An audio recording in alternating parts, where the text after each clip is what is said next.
देखिए, दो चीजें हैं, शरीयत बदलती नहीं है, कल्चर बदलता है। एक अलमिया हमारे दरमियान ये हुआ कि हमने कल्चर को शरीयत का रंग दे दिया।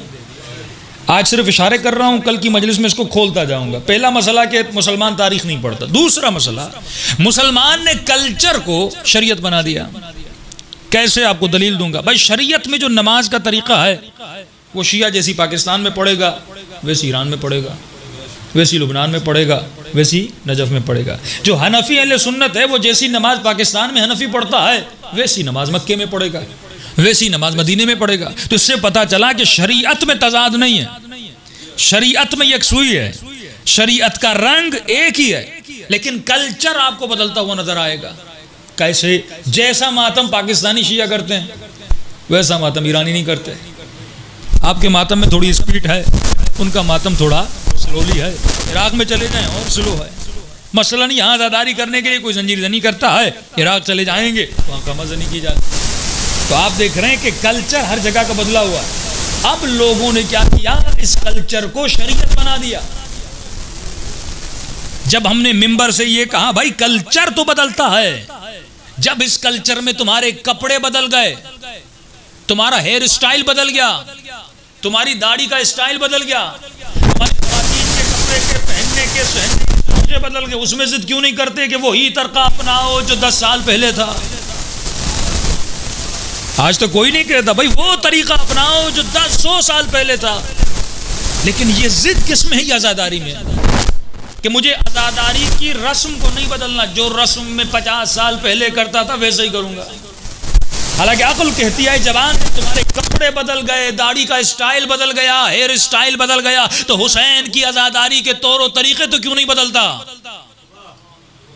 वक्त के साथ ये भी तो बदलने चाहिए ना, क्योंकि पहले टीवी नहीं थी, रेडियो नहीं था। अच्छा, हम जुलूस निकालते क्यों हैं? अगर मुसलमान क्यों को समझ जाए, परवरदिगार आलम इंसान की फिक्र को मुतनब्बे करता है, फरमाता है वमा खलक़तुल जिन्न वल इंसा इल्ला लियअबुदून। आए मेरे बंदे, इस क्यों को सोच, मैंने तुझे खल्क़ क्यों किया? तू इज्जतदार है तो क्यों है? एक कुत्ता रोड पे मर जाए, कोई उसको दफन नहीं करता, कोई उसके बारे में सोचता नहीं, लेकिन वाजिब है किसी इंसान को मरता हुआ देखो, गुस्ल भी वाजिब है, जनाजा भी वाजिब है। क्यों? क्योंकि ये बदन उसका बदन है जिसके वजूद में रफ़क़तु मिन रूही की रूह है, जिसके वजूद में रूह इलाही है, तभी इस बदन को इज्जत मिली। वरना बदन की कोई कीमत नहीं है। यही आंखें, यही जबान, यही कान, यही गोश्त, यही हड्डियां, यही रगें, यही खाल तो हैवान को भी मिली है। लेकिन इंसान तो अजीज क्यों बना? तो अजीज इसलिए बना क्योंकि तुम्हारे वजूद में रूह रखी गई है। लेकिन ये कौन समझेगा? जब इस क्यों को समझेगा, जब इंसान सोचे मुझे क्यों पैदा किया गया, इस दुनिया में मैं क्यों आया, ये बारिशें क्यों होती हैं, ये सूरज क्यों निकलता है, जब ये कुरान की तरफ रुजू करेगा, जब इस्लाम की तरफ रुजू करेगा तो इसे पता चलेगा। तो मुसलमान ने अपने माइंड को फ्रीज कर दिया, इसको सोचना नहीं है, जो देखना है वही करना है, जो रस्में चलती हुई आती हैं उन्हीं रस्मों पे अमल करना है। अब दुश्मन भी यही चाहता है कि जो सदियों से बातें आपके जहन में डाली गई हैं आप वही करें, उस पर सोचे नहीं। एक छोटी सी मिसाल कि अरब जाहिली में एक रस्म थी कि जिस बेटे को पालते थे वो बेटा भी अपना बेटा माना जाता था, वो इर्स भी लेता था, वो महरम होता था, यानी गोया उसी माँ का बेटा है, जिसने पाला है उसी का बेटा है। उससे अगर वो शादी करता तो उसकी बीवी से जिसने इसको पाला है वो शादी नहीं कर सकता, क्योंकि सारे वही थे, महरम का दर्जा देते थे।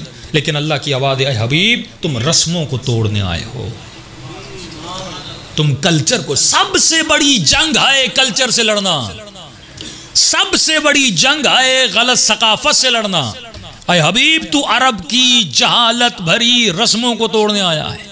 और मुसलमान जब तारीख को स्टडी करेगा इसे पता चलता है सबसे ज्यादा जिसने रसूल खुदा के इनकलाब को, रेवोल्यूशन को नुकसान दिया वो अरब की जाहिलाना रस्में थी।